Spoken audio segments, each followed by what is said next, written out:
Did you know there are some awesome items, accessories, and materia that you can only get by defeating extremely hard challenges, VR missions, side quests, and hard mode enemies? The thing is, for many gamers, on average across the millions of sales a title will get, many people don't actually beat the campaign, let alone extended content like the hard modes which are unlocked after finishing the story. So here we've rounded together 10 items that up to 90% of players will probably never unlock. A minor spoiler warning though, some of these items are from the endgame or various side activities, so you've been warned in case this is a spoiler for you. We'll kick it off with the coveted Gotem Damang. This is an item that reappears across several Final Fantasy titles and is usually like an ultimate item or weapon for the most endgame of content due to its power. Well, in Rebirth it appears as an accessory with an insanely busted power. It's a necklace that radiates light powerful enough to forge destiny anew, which is very thematic to the game's story and makes sense given the strength of its effect. It allows whoever wears it to begin any battle with a 100% limit break gauge, allowing them to instantly use their limit break at the very beginning of a fight, and it has a second effect that will fill your limit gauge over time during the battle. So not only can you just start the fight with a limit break, but it will constantly fill back up across the fight, making it very powerful for longer battles.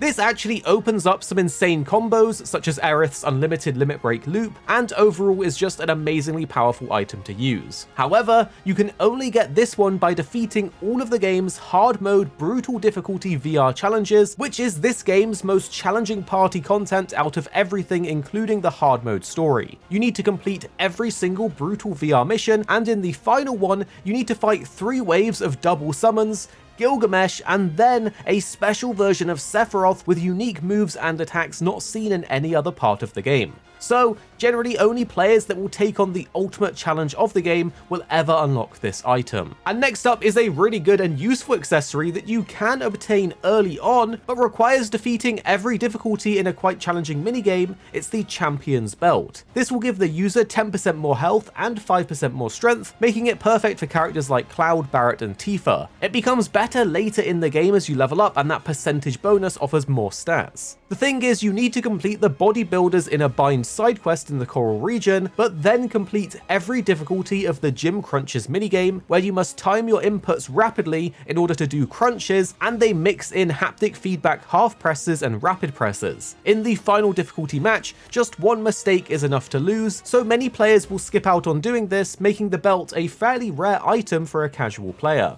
Next up, we have the variety of endgame transmuter items that only become available after collecting all Proto-Relic World intel, doing various challenging boss fights, and collecting every Jetsam in the ocean, as well as Golden Saucer challenges to craft every single item in the game once, which will then finally unlock the Genji items for you to craft. These items require you to beat each of the classified intel world bosses on hard mode, as well as gathering dark matter from the various challenges and minigames. But it's all worth it in the end because these are some of the best accessories you can use in the endgame. The Genji gloves remove the 9999 damage cap, letting you hit massive numbers, especially for characters like Aerith, who can double cast spells with a already high magic stat, hitting easily over 20k per cast. The Genji earrings give a 15% damage boost to a character at the cost of taking 15% more damage. A very risk-reward item, but a very strong damage buff to consider. The Genji ring does the opposite and reduces the damage you take by 15%, but reduces the damage you deal by 15%, making it a great option for tank characters like Barret. There's also the enhanced version of the various classified Intel World boss items that you can upgrade after getting a bunch of additional parts, including a material that you have to buy for each one from the Golden Saucer using your points. The enhanced Camaraderie earring increases synergy, ability, and command damage by 20%. The enhanced Expeditionary medal grants you access to the maximum limit break level at the start of battle. The enhanced Draconic ring gives you 5% health and increases your limit break charge when you block.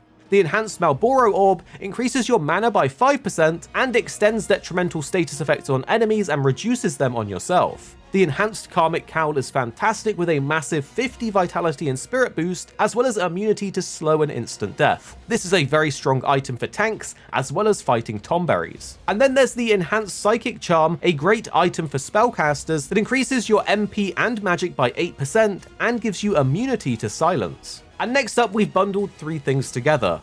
the rare Fortitude rings, and having 3 copies of the extremely powerful Magnify and Elemental materia. The Fortitude ring is one of the very few accessories you can actually steal from a specific boss later in the game in the Temple of Ancients from the Turks. This is very easy to miss, and the only other way to get it seems to be by doing a very challenging 6-person bout in the Golden Saucer. So if you've missed the chance to steal it, it becomes very hard to obtain unless you have kitted out 6 party members for a challenging battle.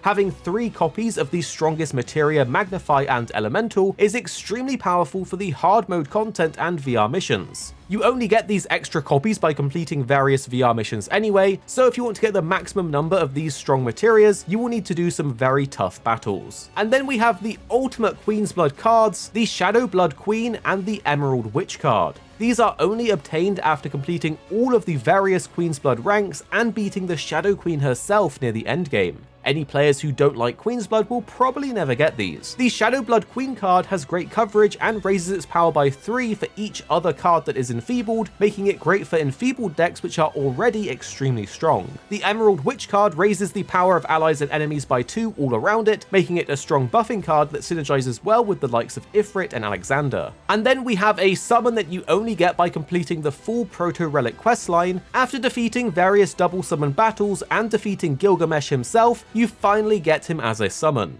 It's an extremely long questline to do and requires a lot of dedication to fully complete, but it's also required for unlocking the hardest VR missions and transmuter items. However, the reward for the quest itself is the summon materia for Gilgamesh, allowing for a very funny summon animation and narration as he battles with you. So for obvious reasons, a lot of players will miss out on having him, but honestly he is quite a weak summon compared to Bahamut, Arisen and Alexander, so while he's very fun, he isn't that powerful, so you aren't really missing out if you don't get him, aside from the fun of using it. And then we have pretty much the final side quest in the game that unlocks after doing most other side quests in the Coral region. It's to defeat the middle Shinra manager in a variety of minigames to claim the title of the ultimate party animal in the quest Can't Stop Won't Stop. Some of these minigames are a real challenge, but there is a variety of rewards for doing them. If you beat him in Queen's Blood, you can get his Ultimate Party Animal card, which is a real game changer because it gives the winner of each row the loser's score as well. Beating him in Chocobo Racing unlocks a Mecha Chocobo, which is like a robot Chocobo with very high stats and a unique ability for you to race with. And if you defeat him in every single task, including the 3D brawling, which was particularly annoying, you will get the Gambler materia, letting you use a random spell for an ally with up to a 50% reduced cost, making it a very fun and wacky ability that not many people will get to actually use. Next up is a bonus mention because we do think a good chunk of players will get this one, but still not everyone. It's the Corsairs Compass, an interesting accessory that is unlocked right at the end of the game if you locate all 4 Pirate Grotto locations and defeat the mini-bosses on each one. Doing this will give you all of the parts needed to craft the Corsairs Compass, an item that grants 3 ATB gauges after using 5 commands in battle. This is great for characters like Cloud and Tifa who can quickly build and use ATB, or Yuffie who has a very powerful 3 ATB cost skill. It also gives the extra functionality of showing nearby jetsam locations while sailing, so this is a useful item for completionists. And finally, there's an item that I don't even have myself yet, and that is the 3D Brawl against Sephiroth to gain a ribbon, which is a classic strong item across Final Fantasy games. You can only unlock Sephiroth in the 3D Brawler by completing the Can't Stop Won't Stop quest against the party animal, and let me tell you, this one will have you trying it over and over again. I am stuck on this one. But there you have it, a bunch of items that most players will probably never get to unlock. Tell us, are you hardcore enough to gain any of these yourself, and if so, which ones? Subscribe below for more daily gaming videos.